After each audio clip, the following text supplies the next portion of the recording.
Hi, my name is Dr. Antonio Graceffo, and today we're going to talk about the China tariffs. Now, I know some consumers in the United States are upset that some of their consumer products have been increased in price because of the tariffs, and I know there have been some job losses and layoffs and things like that. And so I thought it was important to explain why we have the tariffs and why I'm in favor of them.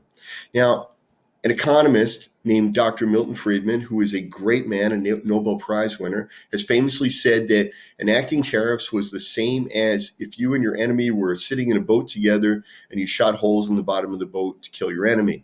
His implication being that you would be killing yourself as well. And from a mathematical standpoint, I understand what Dr. Milton Friedman is saying. He's saying that we have this trade deficit with China. In other words, we import more of their goods than they import of ours. And so we have a trade deficit. Some people might think that by raising tariffs, we make Chinese products more expensive. People in America will import less of them, and somehow this will balance out our trade balance. Well, there's a lot of economists who think that's a bad idea. A lot of them think it actually can't even happen. And some of them think that a trade deficit is unimportant because both imports and exports count towards GDP. So it really doesn't matter which way we're going on that. It increases our GDP. I do not want to debate that point. What I want to discuss is all the other reasons that we have this trade war and these tariffs, which are actually unrelated to balancing the trade.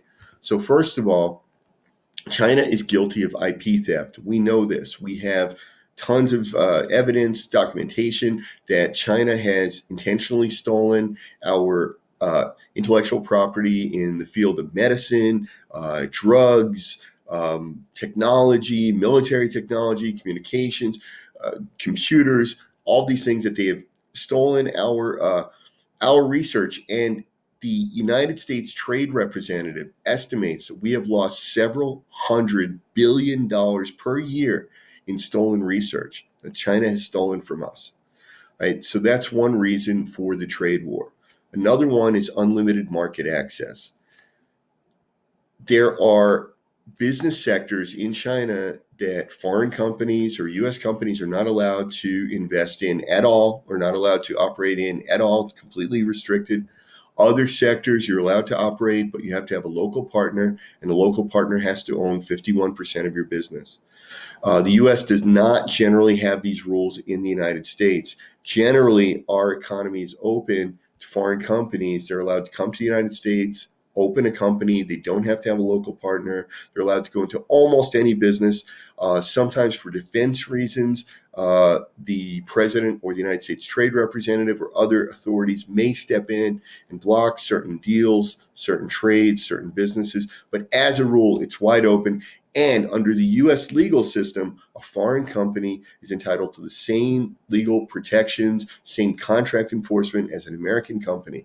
The American Chamber of Commerce in China is complaining that foreign companies, American companies, are not being treated the same when they go to court against the Chinese company. In the U.S., we're a very unique country in that if you're in the country legally, now, even if you're in the country illegally, you may be entitled to all the same rights and protections as a citizen. And this is not true in other countries, particularly in China.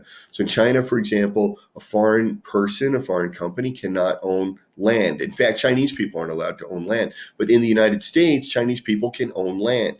And Chinese companies have bought some of the most iconic real estate in New York City, in my home. We allow foreign companies, Chinese companies, to do telecommunications work in the United States. Now there's a backlash against Huawei, and these are all sort of peripheral. The backlash against Huawei, backlash against other Chinese acquisitions are peripheral to or parallel to the trade war, or if you want to say that the trade war was the catalyst for these things. And this is why I'm in favor of the trade war. One of the areas that we do not consider defense critical in the United States is agriculture. Agriculture, food production, and farmland. We don't consider that critical in the United States. Meanwhile, China government actually has policies of sending its companies, its state-owned companies out to other countries to buy up farmland, to buy up food production, to ensure China's food security. There was an acquisition in the United States. It was the largest acquisition ever in the food industry. And now China owns roughly 1/4 of U.S. pork production. And they own hundreds of thousands of hectares of agricultural land. And this would be completely illegal if an American company wanted to do this in China, but a Chinese company could do this in America. In China, there were provisions that if you wanted to open a company in China or you wanted to do business in China, you had to have a local partner. And there was what they called mandatory technology transfer, which meant you had to pass your technology over to your local partner. And in many cases, even though there were laws that said that this technology had to be handed over, it was still stolen before the dates or before the time that it was supposed to be handed over. There are no such restrictions in the United States. And so because of these imbalances in market access, in treatment under the law, we now have a trade war. And while the Republicans, while the president may have said that we were trying to balance out the trade deficit by increasing tariffs, that's not the primary reason for the trade war, and it's not the primary goal of the trade war. There are all these other issues along the way. So we're talking about IP theft, we're talking about market access, things like financial market access. Chinese companies, first of all, Chinese government has a sovereign wealth fund, which is an investment company which invests money for the Chinese government. They had a headquarters in the United States, and then they moved it to Canada, and that was legal. That would not have been legal to do the other way around. We could not have opened the U.S. government investment office in China. It's just what we call unreciprocal, unbalanced, unfair trade rules. And this is why we have the China tariffs today. And yes, you may have to pay 15 cents more for plastic flip-flops that were manufactured in China. And unfortunately, some Americans will lose their jobs because they're working in industries that were affected by the tariffs. Hopefully, other industries are opening up, and other industries are growing that could absorb those workers. There does not seem to have been a dramatic increase in unemployment since the beginning of the trade war.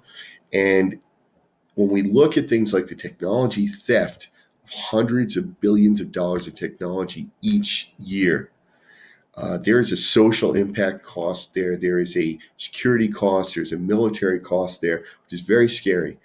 And very much like you would have a hot war where soldiers have to go and fight and some soldiers are going to die. Unfortunately, some people will lose their jobs if they're working in these industries. And as I said, hopefully we can absorb them somewhere else in the economy. That does seem to be happening. But this is unfortunately the cost of stopping this hundreds of billions of dollars per year in stolen IP. So that's the reason for the tariffs. That's the reason for the trade war. This is why Dr. Antonio Graceffo is in favor of the trade war. If you're interested in the China economy, you can get my books on Amazon.com.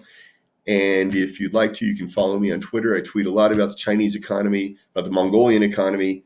I also tweet a lot about 1970s movies, toys, and comic books. But if you're not interested in that, you can just concentrate on the economic stuff. I'm Dr. Antonio Graceffo, coming to you from Ulaanbaatar, Mongolia. Thank you for listening.